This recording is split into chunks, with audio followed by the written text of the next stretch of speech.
สบายดีเนาะบรรดาท่านที่เคารพมาพบมาพ่อการเส้นเคยเนาะพี่น้องเนาะคอยขับยามแรงนี่แหละเดี๋ยวเบิ่งเวลา9 โมงจะคอยขับยามแรงเนี่ยใดจนสิดึกแล้วมื้อนี้เนาะได้มาส่งพระเนาะจะได้นำเหรียญเนาะเหรียญนี่เป็นเหรียญของพ่อแม่ครูบาอาจารย์เนาะสายลาวเฮาเนาะนี่แหละพระพุทธเมตตาเนาะโคตรเศรษฐีเบอร์48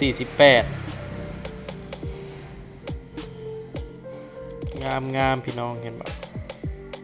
เนื้อนี้บ่เป็นเนื้อลักเนาะมันเป็นเนื้อทองแดงล่มดำนะหน้ากากทองทิพย์นะลงยาแดงเนาะแล้วก็ป้ายแดงเห็นบ่ปานรถเนาะพี่น้องเนาะพระพุทธเมตตาเนาะพระองค์นี้ที่ครับเจ้ามัก1ความงามนะพี่น้องเนาะ2มาเห็นบ่ลาหูที่บรรจงลงไว้นี่งามเนาะตัวนี้อยู่ในกรอบเลยเป็นสภาพอย่างนี้เนาะเลยบ่งามปานใดเนาะเป็นน้ำผู้เฮ็ดนี่แหละบ่งามผู้เฮ็ดกรอบนี่เห็นบ่ความคมความงาม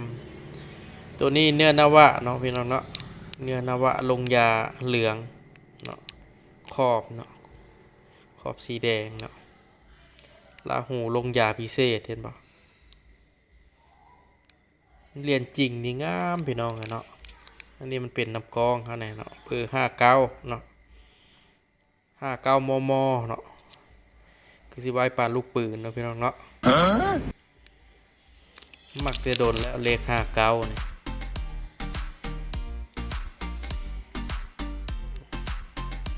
เนาะความงามยากได้จะได้มาตัดต่อเลยพี่น้องปันเดี๋ยวเบิ่งเนาะสมบัติผัดกันสมรุ่น1เนาะพี่น้องเนาะพุทธาภิเษกที่วัดดอนขะเมาเมืองโขงแขวงจำปาสักเนาะเบิ่งตัวยันตัวอักขระเนาะถุงเงินถุงทองเนาะงามมีเสน่ห์พี่น้องเนาะเฮ็ดมาแต่ละรุ่นเฮ็ดแต่รุ่นนี้แหละงามเห็นเนาะงามเป็นพิเศษเนาะเฮ็ดละเอียดละเอียวเนาะคือตะเก็บเนาะพี่น้องเนาะเก็บไว้ให้ลูกให้หลานเนาะภายภาคหน้าหาไว้แห่งดีพี่น้องเนาะตัวนั้นมาเบิ่งยาเหลืองแล้วตัวนี้เนื้อนาวะพี่น้องเนาะเนื้อนาวะวนาวะก็หมายถึงเก้าอะไรพี่น้องเนาะนาวะภาษาบาลีนะนาวะโลหะธาตุเนาะธาตุทั้ง9ชนิดมาหลอมรวมไว้เนาะอยู่ในองค์เดียวนี้ว่าจะเป็นเงินคำกำแก้วทองแดงทองเหลืองเนาะพี่น้องเนาะปลอดเนาะถ้ามีนะอธิบายไปหลายเนาะมีหลายอันหลายอย่างเนาะให้มันครบ9ชนิดนะครับถึงเอิ้นว่าเนื้อนาวะ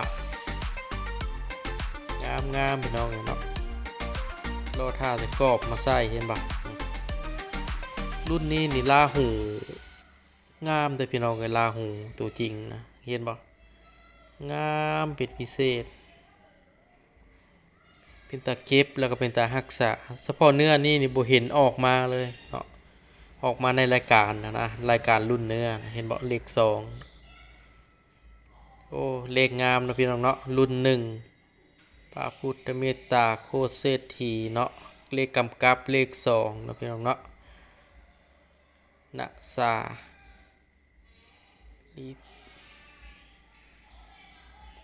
ถุงเงินถุงคำเนาะนี่แหละลงยาแดงงาม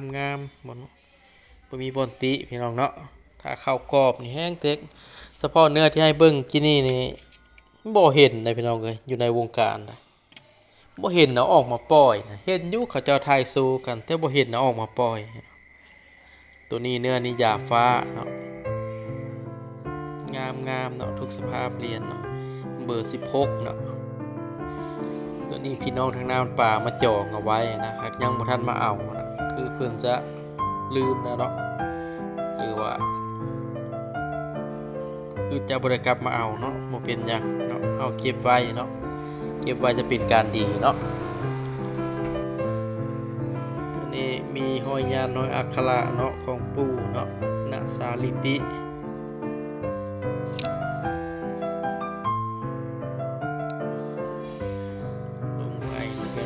ส่ในกรอบงาม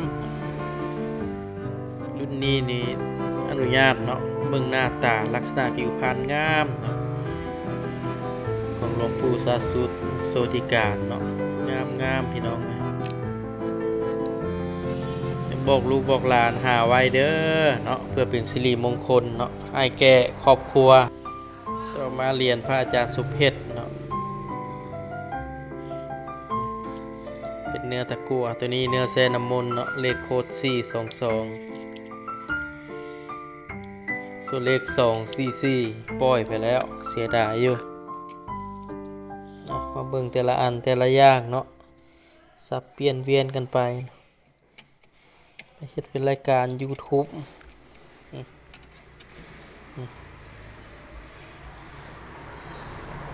นี่แหละพาเรียนทั้งหมด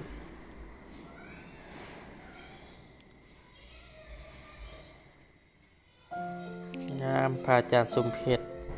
เลขนี้เป็นเลข28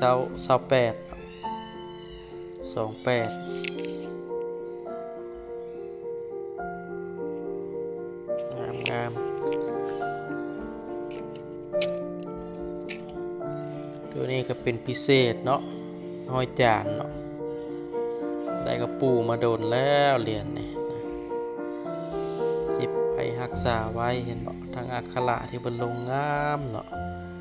แตกต่างกันไปของพ่อแม่ครูบาอาจารย์เอาให้เนาะว่าจะเป็นรุ่นใดคักหมดพี่น้องงามหมดเก็บไว้จะเป็นการดีเนาะมีไว้จะเป็นการดีนี่พระพุทธเมตตาอีกเนาะเบอร์18กำลังหาเบอร์17หรือเบอร์19เนาะนี่ก็218เลขโคดเนาะ218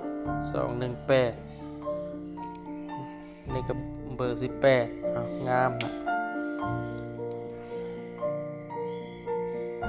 ว่าจะปล่อยอยู่เนาะเอาลงสุนันว่า600,000บ่มีคนเอาพี่น้อง600,000กีบเนื้อซาตินบ่มีคนเอาค่ะเป็นหยังเก็บไว้เฉพาะตะกุดนี่รอดนึงนี่500,000พี่น้องนะรอดละ500,000เนาะมันมีราคา300,000 500,000แต่ว่ารุ่นนี้เป็นรอดละ500,000นะมาไว้นะที่ได้มาก็ได้ด้วยความศรัทธาเนาะบางทีโชคได้มาเฮาก็ไปเซามาไว้นะเกิดมาชาติเดียวตายชาติเดียวพี่น้องเอ้ยหาสิ่งที่ตัวเองฮักตัวเองมักด้านใดเฮาต้องไปด้านนั้นเนาะมามักด้านภาคเครื่องนี่เฮาก็ลิ้นไปเนาะมันเป็นศิลปะตอนนี้เป็นเรียนของหลวงปู่กรรมฐานปอนเนาะค่อยๆทยอยปล่อยไปคงมู่อยู่สวรรณเขตนี่เพิ่นกำลังโทรหาติดตาม 2-3 มื้อแล้วนี่เดี๋ยวก็ได้เวียนไปกลับไปหาเพิ่นเนาะมีหลายอันหลายอย่างเนาะตัวนี้ก็งามเนาะของปู่สาสุตความมักส่วนตัวเนาะพี่น้องเนาะบ่เกี่ยวกับไผเนาะเฮามักเฮาเนาะเฮามักเฮาเก็บเฮามักเฮารักษาส่วนหลายข้าพเจ้ามักจะสะสมเกี่ยวกับเส้นเกษาเด้อของพ่อแม่ครูบาอาจารย์เนี่ยเนาะเก็บบ่คือหมู่เนาะหมู่เขามักลิ้นเป็นผ้าเป็นเครื่องรางอาจารย์มันอยากได้แต่เกษาเพิ่นผมมีความเชื่อว่าเกษานี่เป็นที่สุดของพ่อแม่ครูบาอาจารย์เนาะเวลาเพิ่นเรียนว่าแล้วก็เป็นของสูงนะเพิ่นเรียนวิชาเรียนหยังไปเนาะวิชาทั้งหมดก็ไปรวมไว้อยู่ในเกษานะหลายอันหลายอย่างเนาะพี่น้องเนาะเอาว่ามาฮอดนี่แล้วก็เวลานาทีนั่นก็มีหลายเนาะ